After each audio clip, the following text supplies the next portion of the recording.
Welcome back. This is the third in the series of videos on the ReLTER package.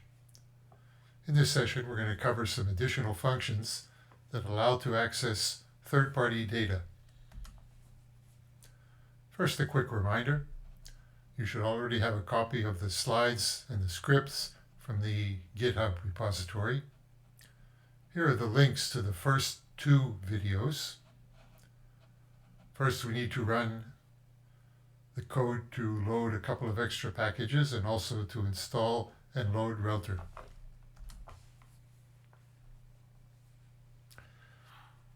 To begin with, we want to point out that the data that can be downloaded from DIMES is of course dependent on the data actually being available. Sometimes there are several sites with similar names. Sometimes some of the information might be missing. Sometimes there'll be no boundary polygon. As a first example, we'll get sites in the Kiskun region of Hungary. We run this code, as we've seen in the first two lessons, using the get ReLTER general info to download the list of sites in that Kiskun region. By printing the length of the data table that we get back, we see that there are 8 sites. And if we print out the title from that data, then we can see the names of the sites. We'll choose, in this example, the 7th one in the list, Bugac. Run get site info and ask for contacts, then indeed we get the site manager's name. No problem. Now let's query with the same Bugac ID, which is the DIMES URL, for boundaries. In this case, we get back a message that the site does not have boundaries. So we have the DIMES URL, but this particular site has no boundaries in the DIMES SDR website. If we print out the full structure of the data table, the tibble that we got back, we can see that there are coordinates for the center of the site, but no geometry, no polygon. An additional example, we'll get general info, the large Gran Paradiso site in Italy. The name Gran Paradiso appears at 2 different DIMES URLs. We'll take the second one by subsetting for the second in the table of results, and we'll get the DIMES URL for that particular entry in DIMES. And then we'll query for using getSiteInfo, as we did in the previous video, for contacts, environmental characteristics, and affiliations. If we address the item called environmental characteristics, we see that we have a biome listed in DIMES for this site. If we subset for general info and the operating organization, then we get back no data. Now we'll move on to examples where we can acquire Earth observation data from third-party sites. The first example is using the Open Data Science Europe archive of spatial data. We use the function getSiteODS to access that website. Open Data Science Europe has land cover rasters, NDVI, data from Natura 2000, Corine land cover, and also OpenStreetMap features. All of this data has been harmonized to 30-meter resolution. The data layers in Open Data Science Europe are supplied as cloud-optimized GeoTIFF. This means the downloads are small and quick. And as before, we can see the help for the function with the question mark or F1. We'll try out this function with a site in Romania, Braila Island site. We do the same procedure, get ReLTER general info with the country name and site name, and then we pull out the DIMES URL using the $URI subset, and we get the DIMES ID for that site. Now we use getSiteInfo to query that DIMES URL and ask for boundaries. That will give us back the BRILA polygon. Next, we go ahead and use that BRILA ID, the same DIMES URL, which is stored in BRILA ID, with getSiteODS. This function takes two parameters.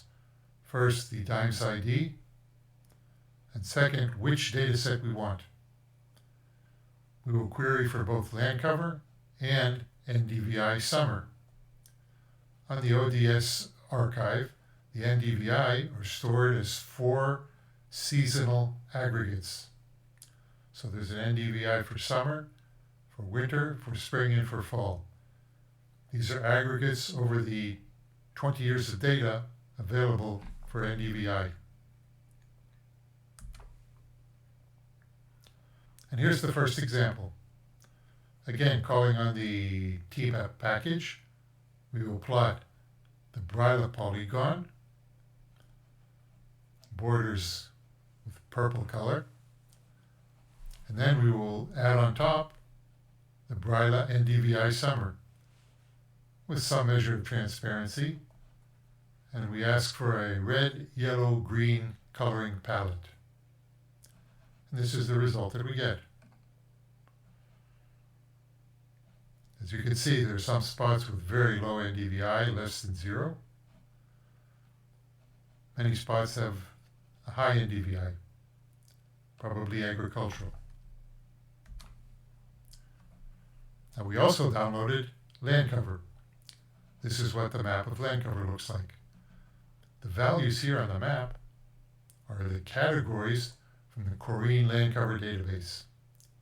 So we have values from 0 to 35, showing which land cover class each area belongs to. As you see, in general, there's about 5 or 6 classes here. For the next example, we're going to go over to Portugal. Using the same procedure, get ReLTER general info with the country name and the site name. Next, we extract the DIMES URL into a Lesirias ID using the $URI subset, and again, query for boundaries. Now, first we'll get the NDVI string from the getSiteODS function. This is what it looks like. Again, zooming in, you'll notice that some areas have very low NDVI, some are higher. Now, in addition, on the ODS Open Data Science Europe website, there's another layer called NDVI trend. The trend is an ordinary least squared regression over the 20 years of NDVI values.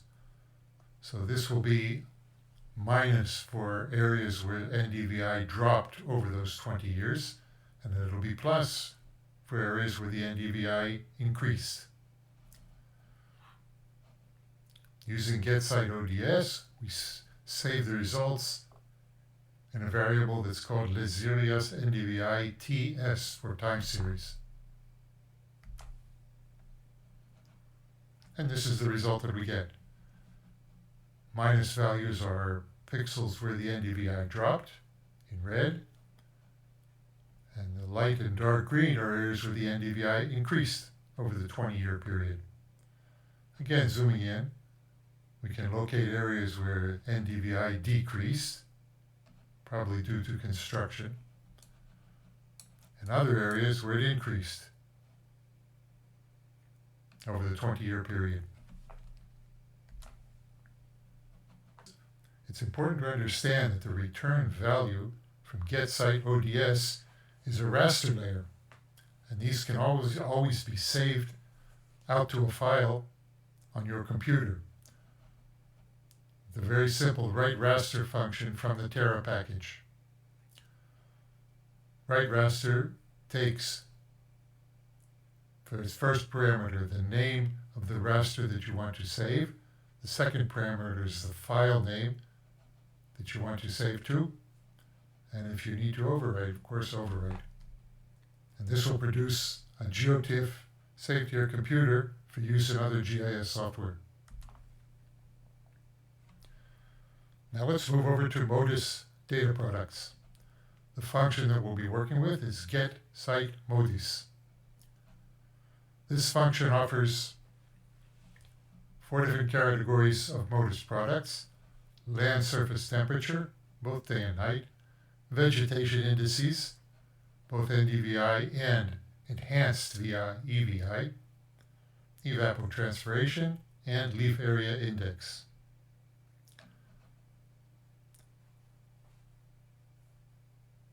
Now getSiteModis can retrieve a time series of Modis products. So we can specify a time series that can be months or years long and get a whole series of Modis products. The time series can be specified in one of two ways, either seasonal or full. Seasonal means to acquire only specific months over a range of years. So for example, if I specify the from date as the 1st of June 2010 and the to date as the 1st of September 2020, then over those 10 years, I will get all the products, but only for the summer months, June, July, August. If, on the other hand, I specify the time series as full, then all the Modis products from the from date to the to date will be acquired. In addition, using this function, getSiteModis, we can plot a time series, which is an average of the pixel values within the site boundary.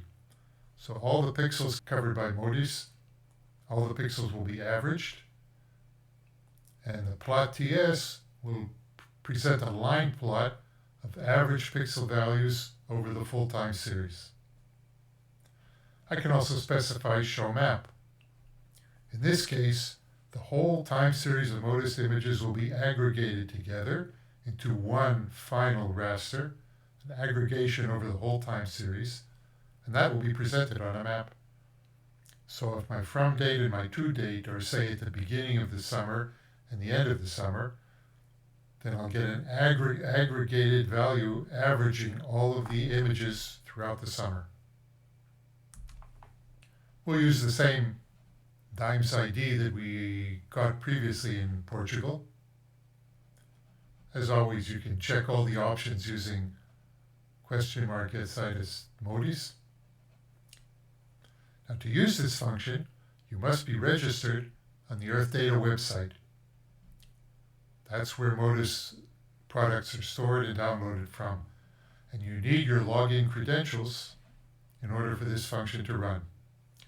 The way to set them up is first register on the website, and then you set up an environment variable, 2 environment variables actually, one for Earth Data User and one Earth Data Pass.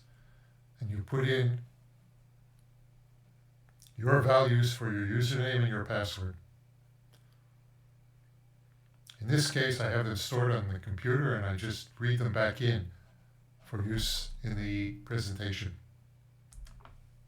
In calling this function, the from date and the to date have to be specified in the format of year, 4 digits, dot month as 2 digits, and day as 2 digits. You can also specify an output projection if you want the downloaded data to be reprojected to some other coordinate system, where the default is the European ETRS Lambert azimuthal equal area. So we call the function getSiteModis.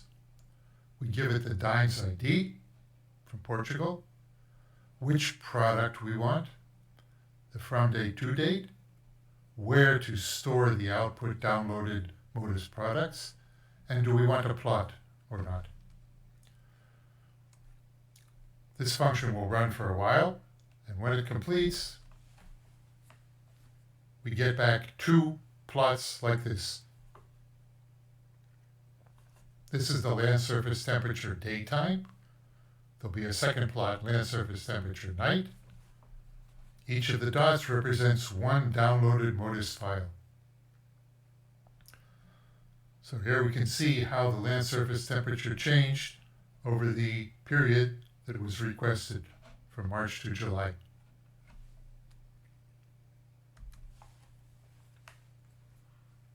Now, in addition, the list of downloaded files are returned by the function. So we have all of these geotiffs downloaded from Modis on our computer, which can be used in other GIS software. Well, in ReLTER, there are two additional functions for showing plots of environmental variables. We'll go back to the Bryla Island Dimes ID that we got previously and show these examples. Calling the function produce site observed properties pi produces a pie chart showing the relative amounts of environmental variables that are available for this particular site on Bryla Island. An equivalent chart can be printed by calling produce site observed properties waffle. Both of these functions require the Dimes URL, which we've stored in an ID. This is the plot that we get back.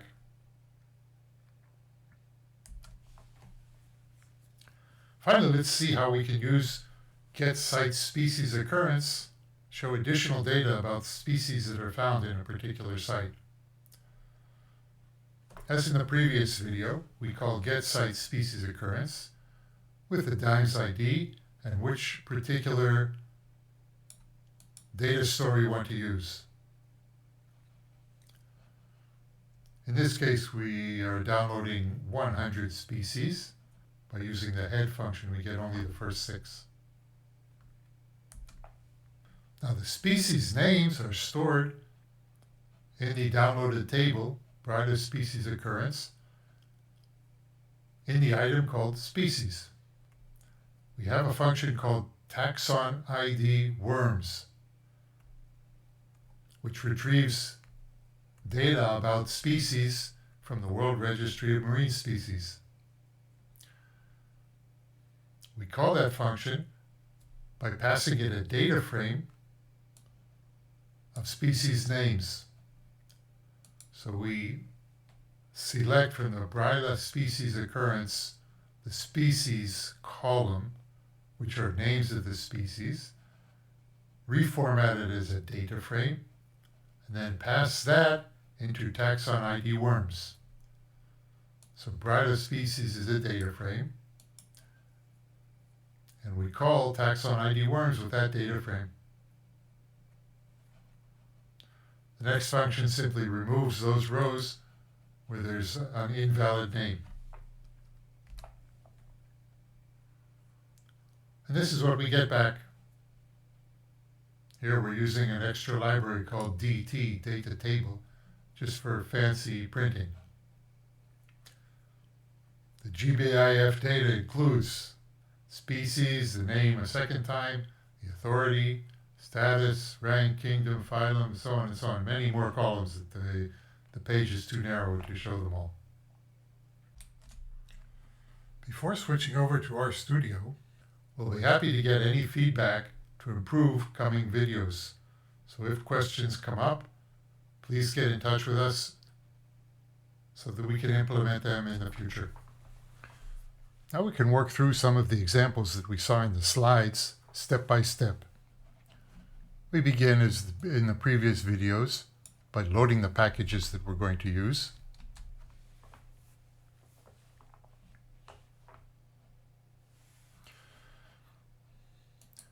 have to be aware that ReLTER downloads from the DIMES website only data that's actually there.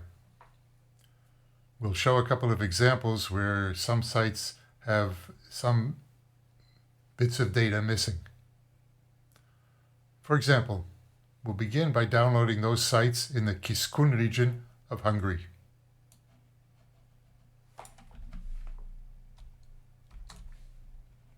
By checking the length of the title column of the data table that we got back, we can see that there are 8 sites. Let's have a look at the names of all of them. Now for this exercise, we're going to check the 7th site in the list. We get its DIMES URL, as before, by accessing the URI item, and then call getSiteInfo and query for contacts. No problem, the contact name is there. Now let's query for boundaries if we want a map of the site.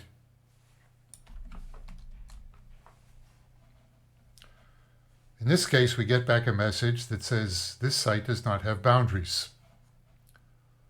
Even though I call the variable Bugach polygon, let's see what the structure of that variable is like.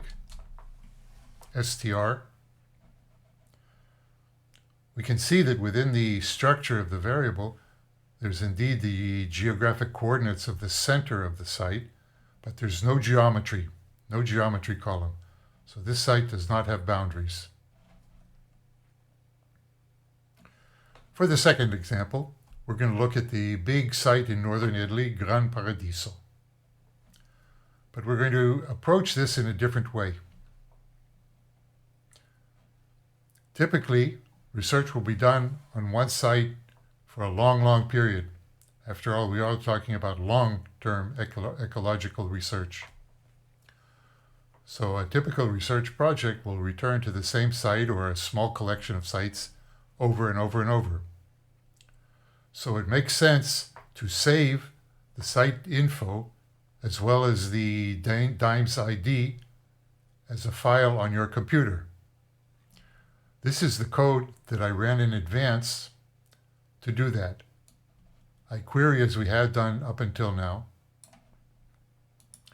Country name, site name. Then I got the DIMES ID, as we've done many times so far.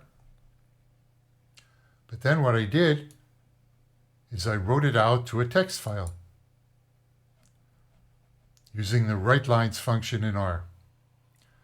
And all of the Paradiso details, all the metadata, I saved out to an R dataset with the save RDS file. These are available. If you look over here in the File List tab, notice that there's a text file, Paradiso ID, and also an R dataset, RDS. Now, if you've done these preliminary steps once for your site or sites that you're working with, then you will have those files on your computer, and you don't need to run the query each time in advance. So what we're going to do is load the Paradiso ID from the file that's been saved, like so, and the details from the RDS file. As you see, this is more or less immediate. No need to wait for the query to run on DIMES and come back with the results. So just to make clear, you can prepare on your computer a file with the ID of your site and all of the metadata details. The DIMES ID will be in a text file, a simple text file. And the metadata will be in an RDS, R dataset. Then when it comes time to redo an analysis, you can immediately load those two files and have the variables ready to use. So now that we've loaded the ID and the details, let's look for some bits of information. Paradiso biome, we have. What about the operating organization? In this case, we got back NA, no value. So again, here's a site with small bits of information that are not available. Now we'll move on to functions for querying third-party spatial data. The first is getSiteODS.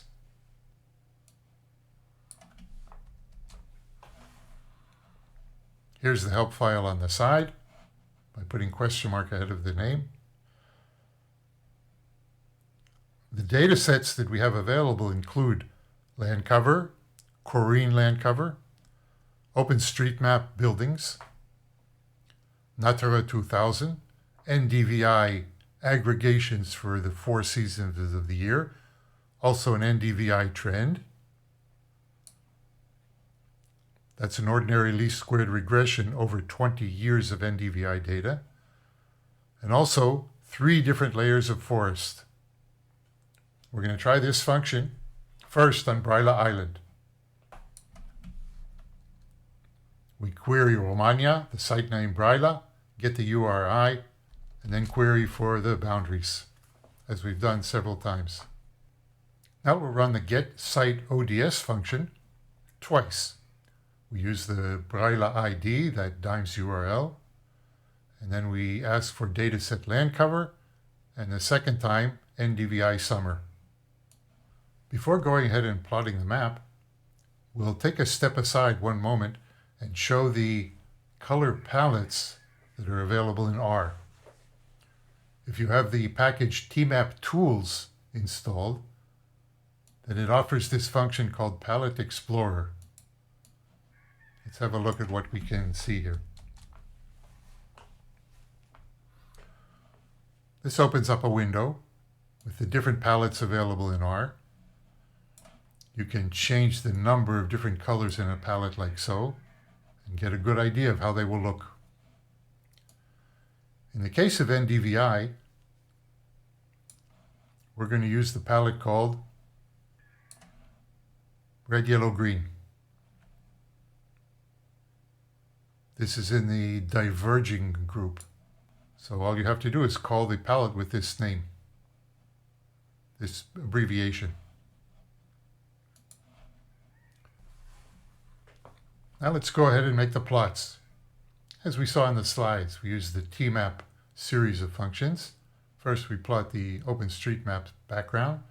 We add on the Braila polygon that we got here. Give it a purple color. Then we add on the NDVI summer, and we ask for the red, yellow, green palette.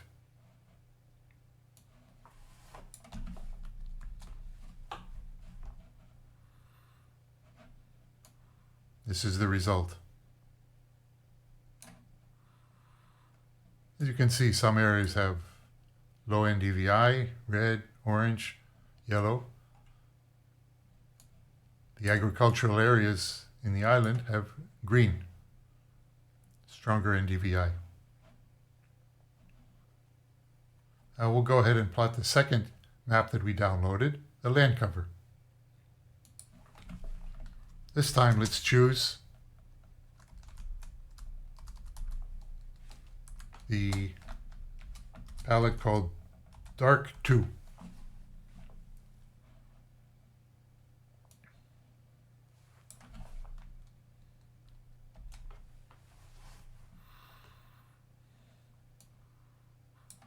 Now the values that we see here, as explained in the slides, are the land cover classification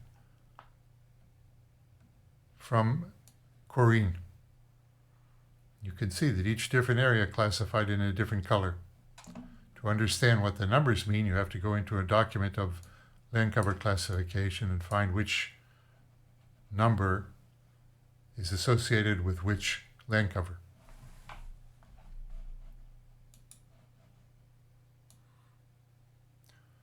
Now we're going to move on to an example in Portugal.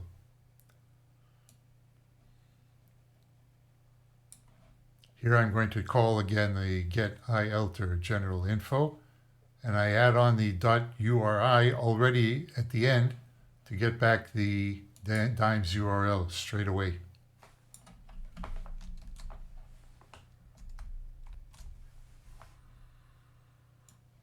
Now that I have the ID, the Sirius ID, I can query for the boundaries with get site info.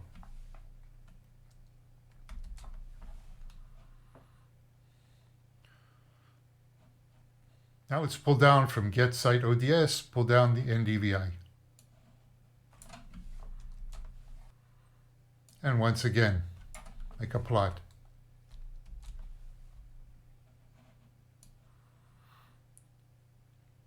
Here's the site in Portugal.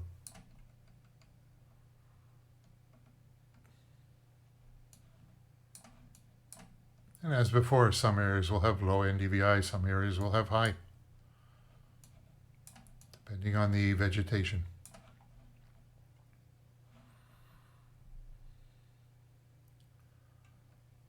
Now, the ODS website also supplies a product called NDVI Trend. As explained, this is an ordinary least squared regression over 20 years of NDVI values. So where it's low means that NDVI has dropped over the 20 years, and where it's high means that NDVI has increased. Let's get that layer and plot it.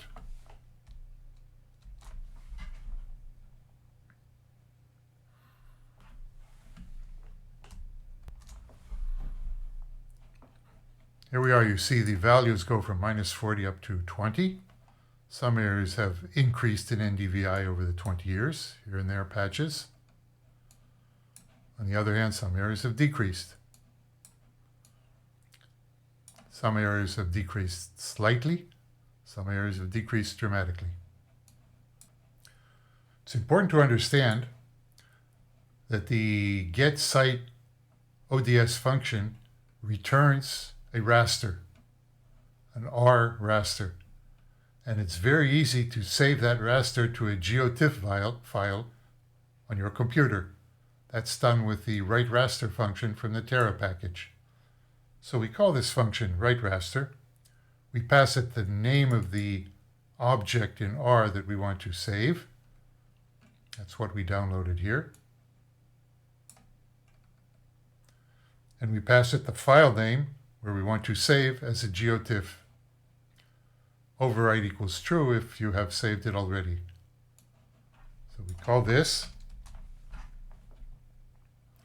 And now if I go over to files, you will see that here's the GeoTIFF that's been saved. File name, of course, can be a path anywhere on your computer. You can put in the full path and save it wherever you want. For the last example, with get site ODS, I want to choose a small site to show the importance of the high resolution of the ODS dataset. All of the data is harmonized to 30-meter resolution. So there's a site in Germany called Harsleben. First I obtain the DIMES URL for that particular site.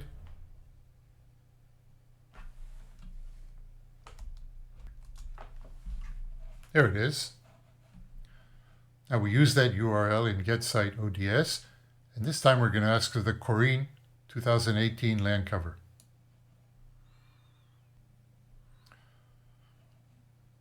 Now this site is only about 2 kilometers by 2 kilometers. And still you can see that the 30-meter resolution is, well, you can see the individual pixels, but it's not that bad. Much better, say, than MODIS. Now we move on to MODIS.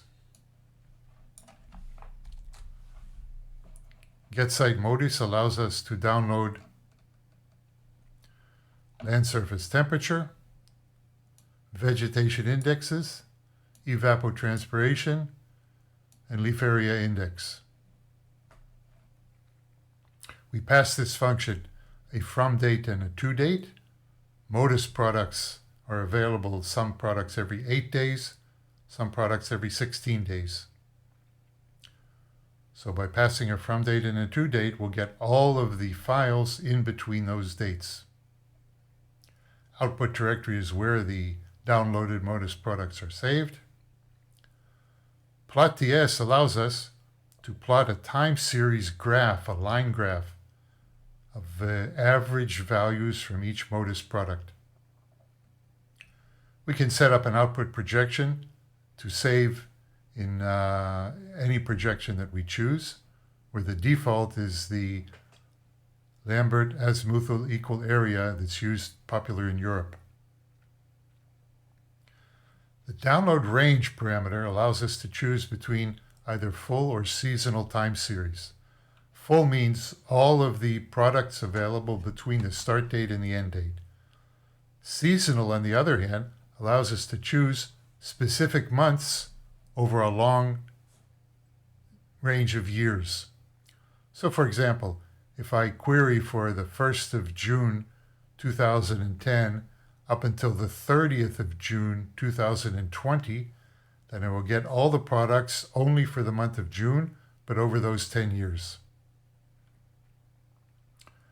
Show map is an option to aggregate all of the downloaded Modis products into one single map using probably mean, but also you can use maximum or minimum functions to get the aggregation.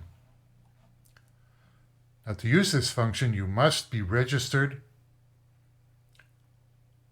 on the Earth Data website. You have to have your username and your password available. And this is the way you set them up. Sys set environment, Earth user, and here you would put in the actual username that you're using. Earth Data pass, you would type in the actual password that you've chosen for the Earth Data website. Here in the tutorial, for my use, I have them saved in a file on my computer. But these files are not available for the tutorial, so you will have to use your own username and password. So first I set those up. Now we call get site Modis. We use the Portugal DAMES ID. In the first example, we're going to get land surface temperature over a 3-month period. And we will plot the time series.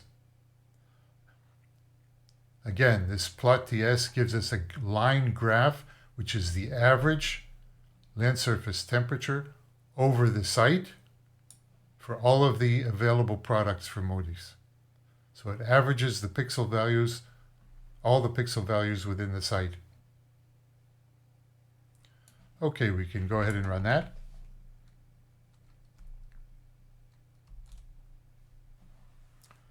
This will take several minutes. I'll pause and come back.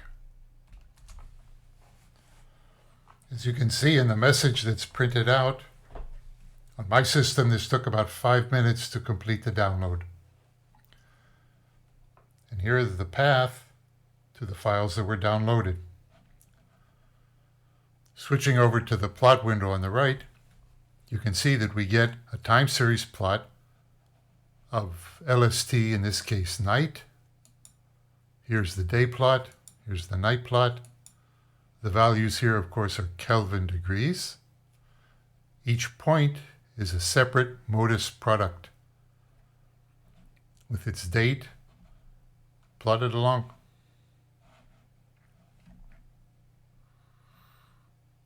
Let's have a look at the list of files that were downloaded. Here they are. This is the directory, the name of the files, LST day, the others will be LST night.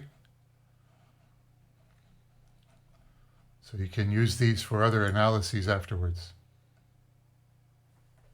The next example, we'll get this time vegetation index. And this time we choose a period from 2016 to 2020, but we use the seasonal download range option. This means that we're going to get Modis products only for the month of June, but over 5 years. And we will print an aggregated map. One map for the 5-year period, which will be average vegetation index over those 5 years, only for the month of June.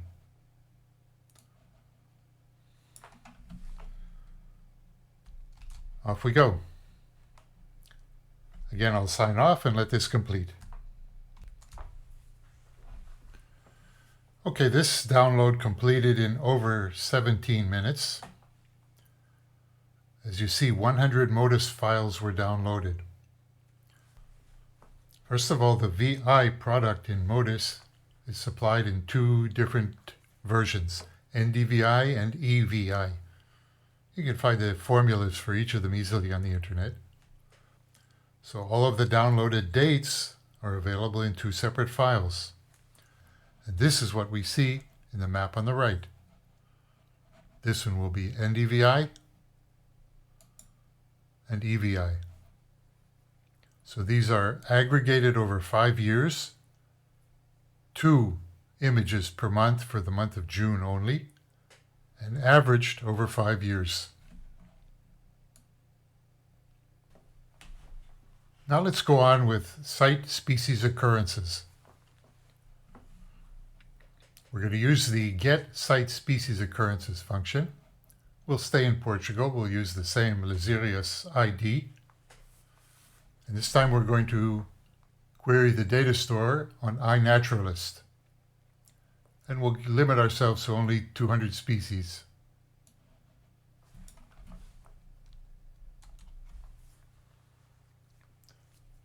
We run that and wait for a moment. Let's have a quick look at the column names in the table that was downloaded. We reach that table by using this variable, but with the $inat selector.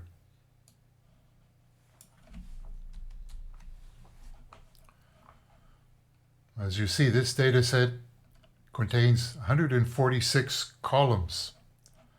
Information about the users, information about taxonomy, and so on and so on and so on. The name variable contains the name of the species. Again, a quick look.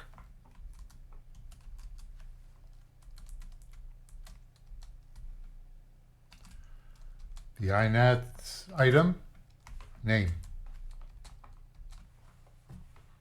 Those are the 200 species we downloaded. If we reformat that list of species names as a data frame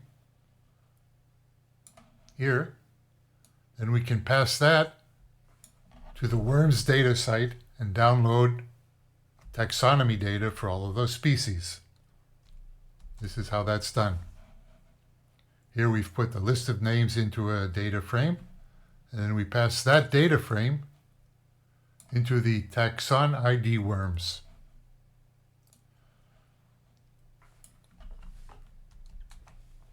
This is going out to the worms data site.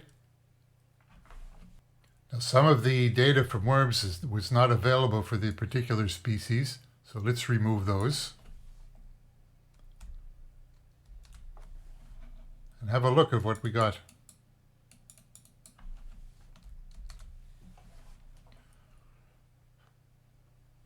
Okay, here's the iNaturalist name, valid name, the authority,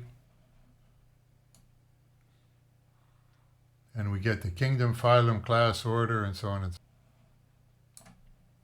on. Okay, that completes this video. Again, we are happy to hear comments and suggestions for coming tutorials.